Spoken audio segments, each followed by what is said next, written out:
오늘 함께 나눌 말씀은 로마서 4장 13절에서 25절까지의 말씀입니다. 저와 함께 합독합니다.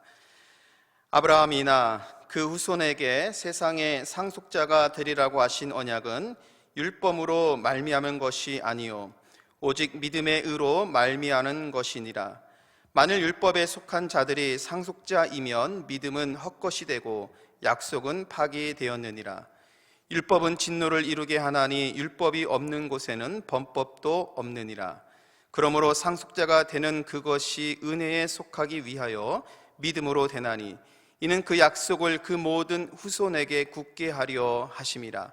율법에 속한 자에게뿐만 아니라 아브라함의 믿음에 속한 자에게도 그러하니 아브라함은 우리 모든 사람의 조상이라. 기록된 바 내가 너를 많은 민족의 조상으로 세웠다 하심과 같으니 그가 믿은 바 하나님은 죽은 자를 살리시며 없는 것을 있는 것으로 부르시는 이시니라. 아브라함이 바랄 수 없는 중에 바라고 믿었으니 이는 내 후손이 이 같으리라 하신 말씀대로 많은 민족의 조상이 되게 하려 하심이라. 그가 100세가 되어 자기 몸이 죽은 것 같고 사라의 태가 죽은 것 같음을 알고도 믿음이 약하여지지 아니하고 믿음이 없어 하나님의 약속을 의심하지 않고 믿음으로 견고하여져서 하나님께 영광을 돌리며 약속하신 그것을 또한 능히 이루실 줄을 확신하였으니 그러므로 그것이 그에게 의로 여겨졌느니라.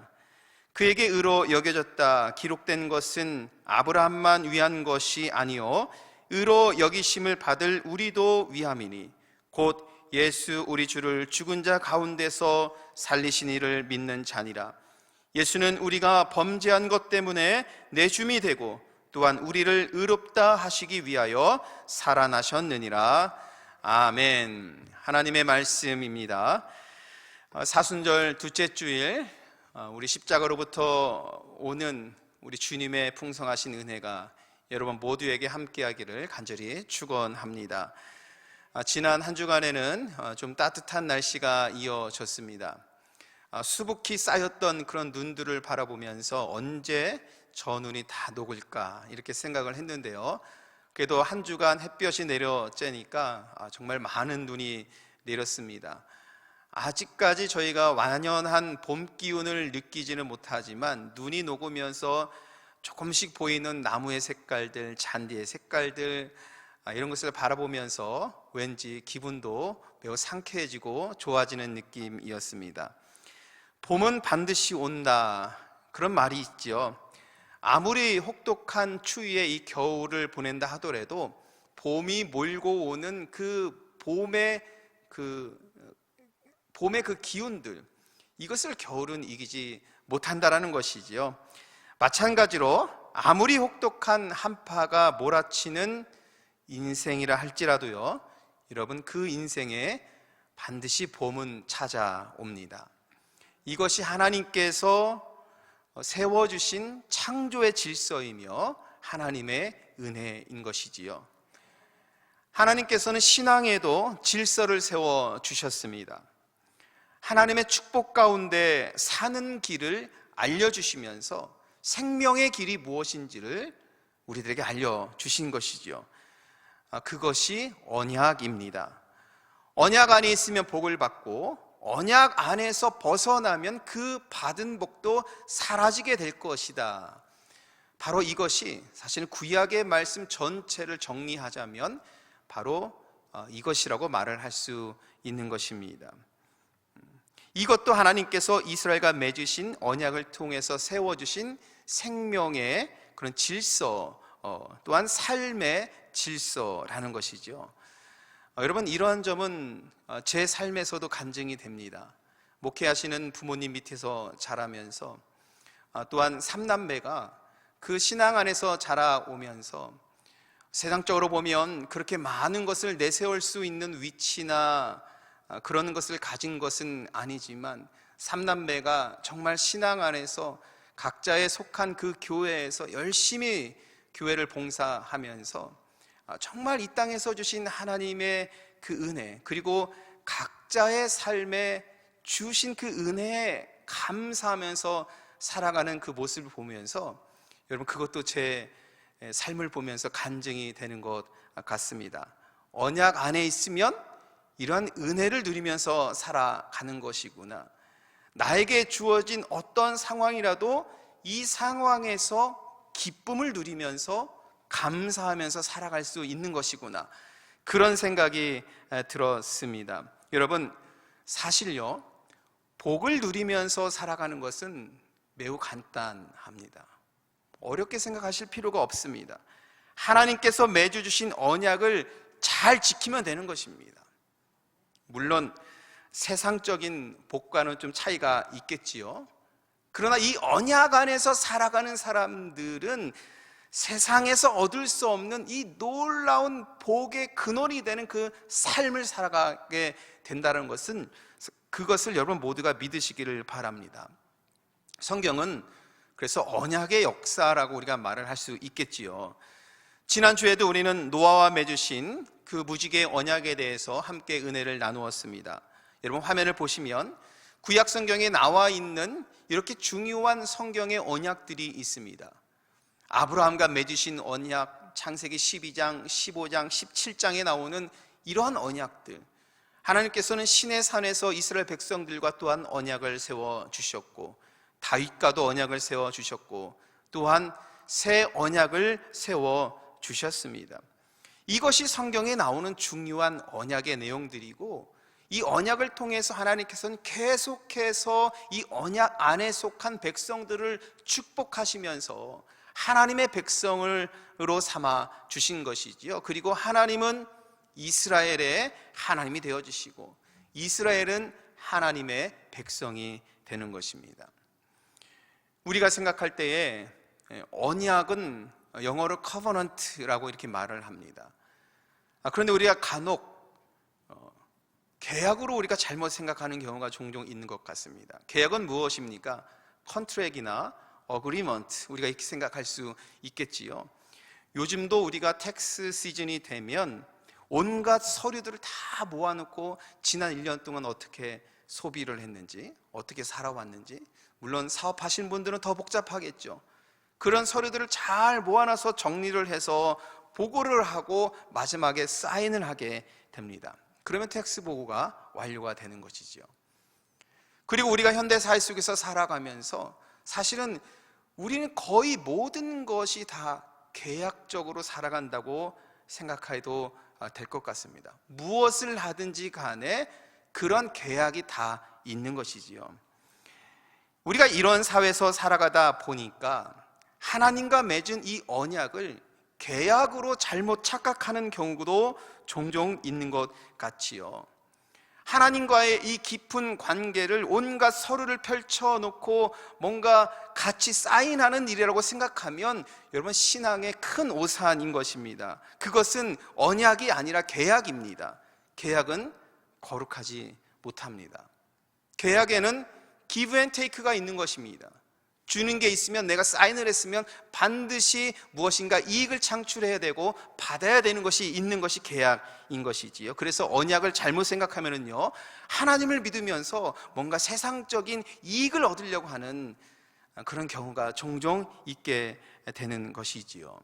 그래서 여러분, 언약과 계약의 차이도 우리가 분명하게 알 수 있어야 합니다. 그래서 언약에는 가장 중요한 것은 하나님과의 그 친밀한 관계 속으로 우리가 들어가는 것입니다.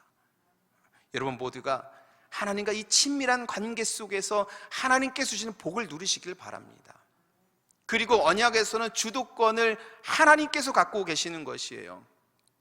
이 언약의 주인은 하나님이시라는 사실, 그리고 이 언약을 통해서 우리 하나님께서는 당신의 사랑하는 백성들에게 생명을 주시고, 또한 이 생명을 준 이 백성들은 하나님을 향해서 충성과 순종으로 나아가도록 이 언약을 맺어 주셨다라는 것입니다.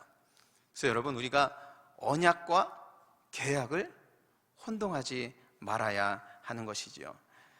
그래서 우리가 하나님과 맺은 것은 계약이 아니라 언약이라는 것입니다. 하나님의 은혜로 맺어진 약속이라는 것이지요. 그래서 우리는 하나님하고 거래하는 것이 아니라 충성과 순종으로 친밀한 그 관계 속으로 들어가야 하는 것이 언약 안에 있는 주의 백성들이지요. 교회력 성서 1과 구약의 말씀, 오늘 함께 읽어야 되는 구약의 말씀은 창세기 17장의 말씀입니다. 아브라함과 맺으신 그 언약에 대해서 하나님께서 창세기에서 그 언약을 말씀하시면서 그 언약을 내 언약, My covenant 이렇게 말씀하셨습니다.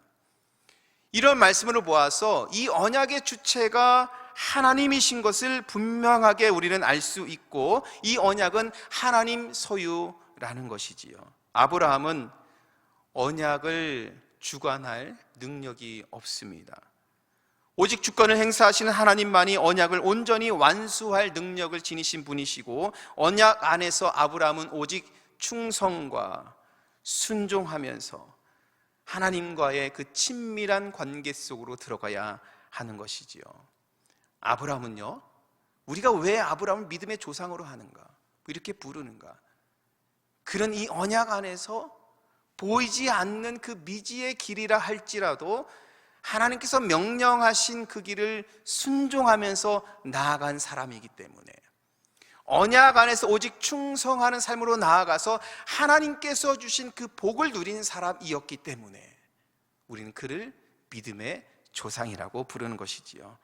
바라기는 언약 안에서 오직 충성하는 믿음으로 복된 성도의 삶이 되시기를 간절히 축원합니다. 오늘 로마서의 말씀에서는요, 사도 바울은 바로 이 하나님께서 아브라함과 맺으신 언약을 언급을 하고 있습니다. 그리고 아브라함을 믿음으로 그 언약을 성취한 인물로 바울은 설명을 하고 있지요. 그리고 이 말씀을 듣는 우리들로 하여금 모두가 믿음으로 나올 것을 사도 바울은 권면하고 있습니다. 먼저 우리 13절의 말씀 함께 읽도록 하겠습니다. 아브라함이나 그 후손에게 세상의 상속자가 되리라고 하신 언약은 율법으로 말미암은 것이 아니요 오직 믿음으로 말미암은 것이니라. 이 말씀 속에서 사도 바울은 율법과 믿음을 이렇게 설명을 하고 있습니다. 아브라함이 믿음의 조상이 된 것은 율법으로 이루는 것이 아니라는 것이죠. 유대교 회당이 있었지만 이제는 그 유대교 회당을 넘어서서 그리스도의 교회가 로마에도 전해지고 복음이 전해지고 교회가 세워졌음에도 불구하고 여전히 사람들은 율법주의적인 그 사고에서 벗어나지 못하고 있는 모습을 사도 바울은 보게 된 것입니다. 그래서 오늘 4장 전체 말씀을 보면 그 넘지 못한 율법주의적인 그 사고를 할례라는 것에서 설명하고 있지요. 그래서 바울은 할례에 대한 사도 바울의 신앙적인 견해를 4장에서 밝히고 있습니다. 그것을 간단히 정리를 하자면 아브라함은 할례로 믿음의 조상이 된 것이 아니라 할례를 행한 믿음으로 믿음의 조상이 되었다는 것입니다. 여러분, 여기에 좀 차이점을 아시겠습니까?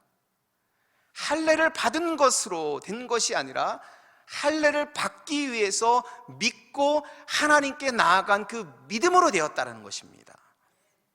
바울은 아브라함의 할례 받은 행위를 본 것이 아니라 할례 받은 믿음을 본 것이죠. 사실 아브라함이 할례를 받은 것은 하나님께서 제정하신 그 율법에 충실하기 위한 것이었죠.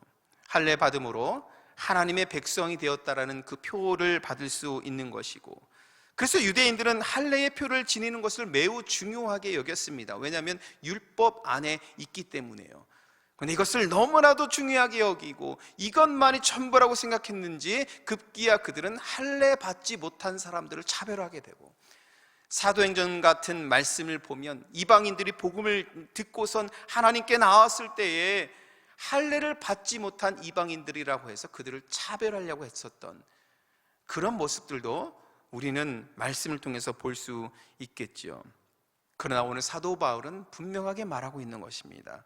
할례 자체가 구원을 이룰 수 없다고 분명하게 말씀하고 있는 것이죠.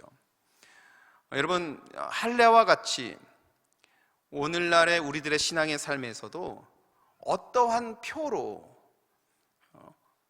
구원을 이루고자 하는 그런 모습들이 여전히 남겨져 있어서 여전히 극복해야 하는 율법주의적인 신앙의 모습들이 사실은 현대 교회에도 그리고 우리들에게도 많이 남겨져 있는 것 같습니다. 돌이켜보면 우리 안에도 그런 율법적인 모습들이 많이 짙게 깔려 있는 것이지요. 우리는 이렇게 생각합니다.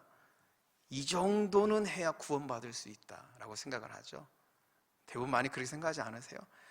아니, 이 정도는 해야 우리는 구원을 받을 수 있다고 생각을 합니다. 예를 든다면 교회 일 열심히 하면 저 천국의 금고에 마치 무엇인가를 저축해 놓는 듯한 그러한 생각을 하는 경우도 종종 있지 않습니까? 사실은 이런 것들이 다분히 율법주의적인 생각이라고 할 수 있는 것입니다. 근데 제가 이런 말씀을 드리면 사실 좀 오해하시는 분들이 계셔서 그렇다고 제가 교회 일 열심히 하지 말라는 그런 의미가 아닙니다. 교회 일 열심히 하고 교회 사역에 동참하고 하나님 나라를 섬기기 위한 선교 사역에 동참하는 것은 사실 믿음이 없으면 동참할 수 없겠지요. 교회 열심히 하는 분들은 이미 그들의 마음속에 하나님께서 주신 은혜의 증거가 있기 때문입니다. 그러나 제가 말씀드리고 싶은 것은 그러한 어떠한 신앙의 행위로서 구원을 이루는 것이 아니라는 것입니다. 그 신앙의 행위를 하게끔 하는 그 믿음이 중요한 것입니다. 여러분, 이것을 분명하게 우리는 구별할 수 있어야 하는 것이에요. 신앙은 행위로서 완성되는 것이 아니라 그 행위를 하게끔 하는 하나님께로부터 오는 하나님의 마음, 그 믿음이 있어야 한다는 것이지요. 그래서 믿음 없는 행위는요, 울리는 꽹과리와 같은 것이다 라고 우리가 생각할 수 있는 것입니다. 그런데 여러분, 우리가 사실은 이런 율법적인 사고를 벗어나는 것은 주님 오시는 그날까지 우리가 해결해야 되는 그런 신앙의 모습인 것 같아요. 쉽지 않아요. 신앙생활을 하면서 이것을 완전히 벗어나는 것은 결코 여러분 쉬운 일이 아닙니다.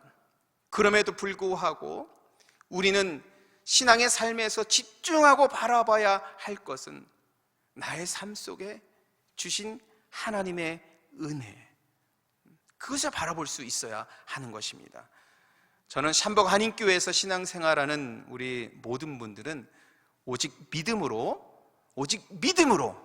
의롭게 되는 그런 성숙한 신앙을 지니시길 간절히 바라겠습니다. 그래서 오늘 사도 바울은 이 믿음을 설명하면서 하나님의 은혜를 언급을 하고 있어요. 매우 중요한 말씀입니다. 하나님의 은혜가 무엇인지를 사도 바울은 설명하고 있고, 아브라함 속에 담겨진 하나님의 은혜가 무엇인지를 설명하면서 이 은혜야말로 우리 믿음을 갖게 하는 것이다라고 설명을 하고 있습니다. 여러분, 16절 말씀 함께 읽겠는데 우리 표준 세번역으로 같이 읽어보도록 하겠습니다.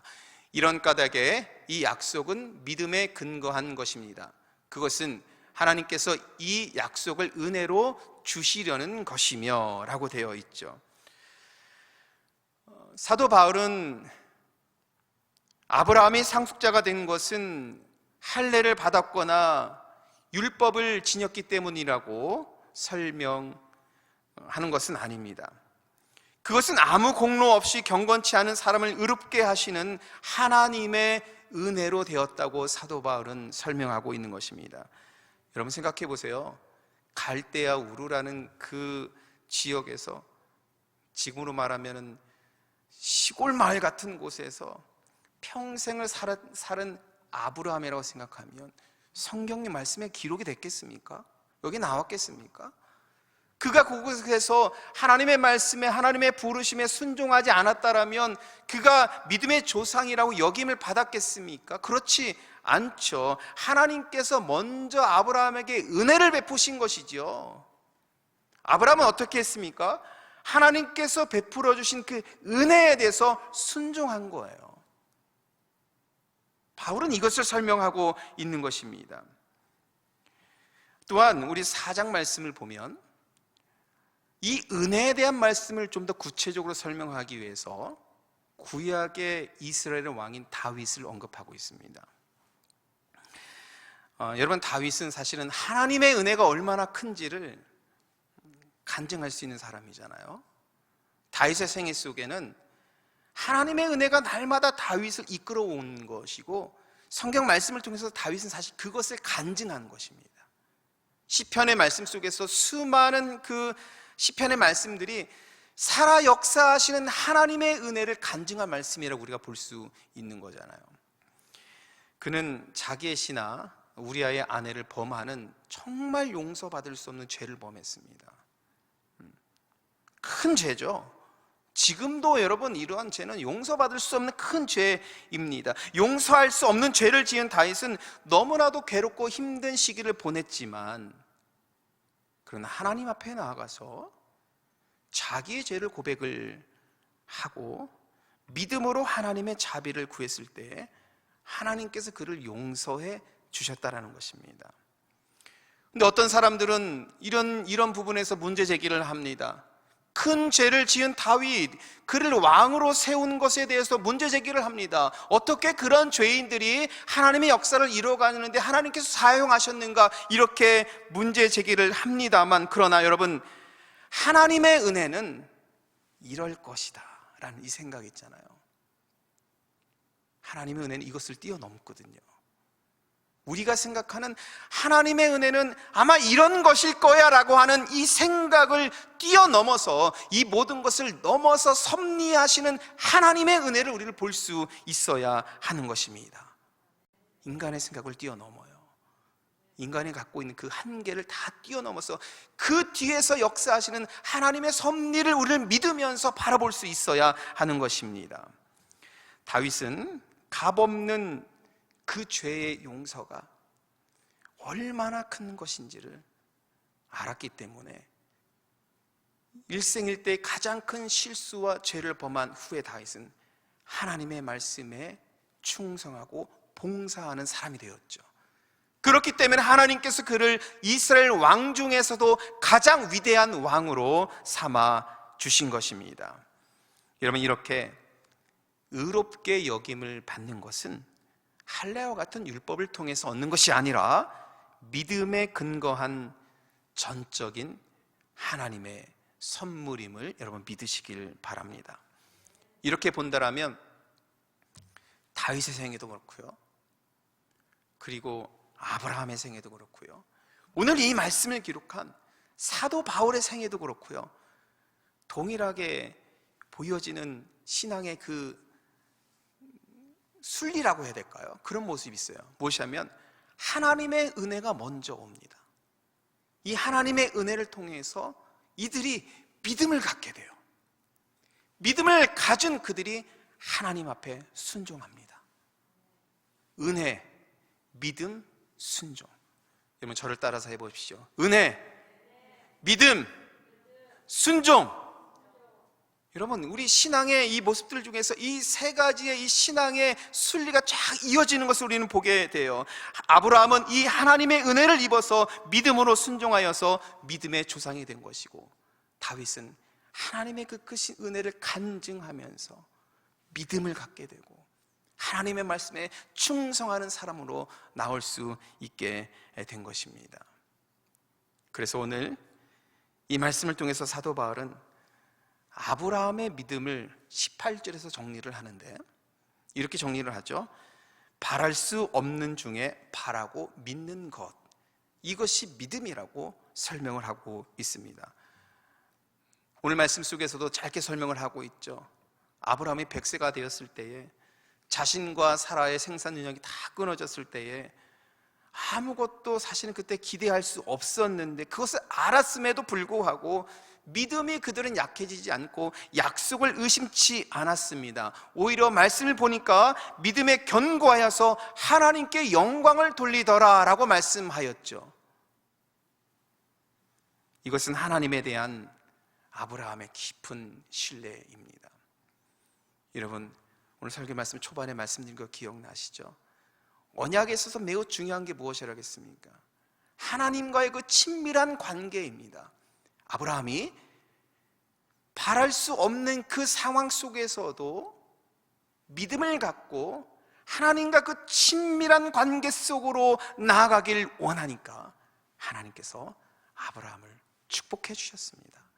오늘 우리가 이러한 믿음으로 나아온다면 아브라함에게 허락해 주신 하나님의 놀라운 축복과 은혜가 복을 누리며 살아갈 수 있는 그 삶이 우리 가운데도 충만할 줄 믿습니다. 하나님께서는 여러분 믿음으로 의롭게 여기십니다. 우리는 코로나라는 이 광야로 밀려난 그 삶을 살고 있습니다만 모두가 고난이라고 말을 할 때에 무엇인가 우리가 뭘 기대할까? 지금 우리가 무엇을 할 수 있어? 라고 말하고 다 생각할 때에 우리는 아브라함의 이 믿음으로 나온다라면 우리는 승리케 되는 하나님의 놀라운 은혜를 성취하게 될 줄 믿습니다. 근데 여러분, 아브라함만 의롭게 여기시지 않는다고 말씀하십니다. 놀라운 하나님의 말씀입니다.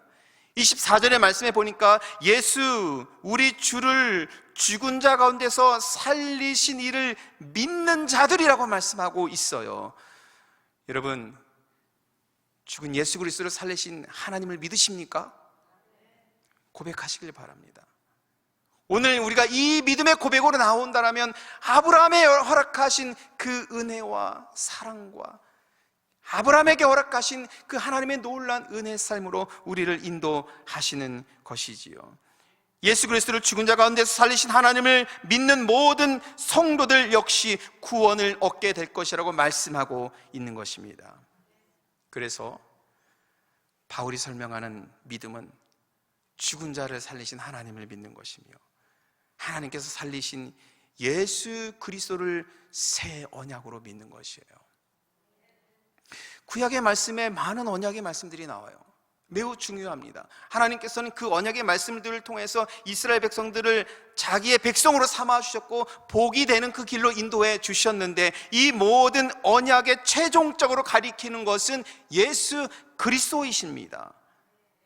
그러므로 우리는 새 언약이 되시는 예수님을 바라보고 그의 죽으심과 부활을 믿을 수 있어야 합니다. 우리가 이 믿음 안에 충실히 행하는 자는 바로 예수 그리스도를 통하여서 성취되는 그 약속, 부활과 영생의 삶을 살게 될 줄 믿습니다. 우리는 사순절 기간에 이 믿음으로 나아갈 수 있어야 합니다. 사랑하는 성도 여러분, 사순절 둘째 주일에 우리는 이와 같은 믿음 갖기를 소원합니다. 오직 믿음으로 구원을 이룰 수 있고 오직 믿음만이 우리를 승리케 하고 오직 믿음으로 나오는 자들에게 복을 주십니다. 사순절 둘째 주일 믿음으로 나오는 저와 여러분에게 십자가로부터 오는 주님의 은혜가 충만할 줄 믿습니다. 함께 기도하십니다. 사랑의 하나님, 오늘도 이 말씀 마음에 품고 세상으로 나아갑니다. 주님께서 동행하시는 그 삶을 통하여서 주님의 나라를 이루며 살아갈 수 있는 우리 모두 될 수 있도록 인도하여 주시옵소서. 예수님의 이름으로 기도합니다. 아멘.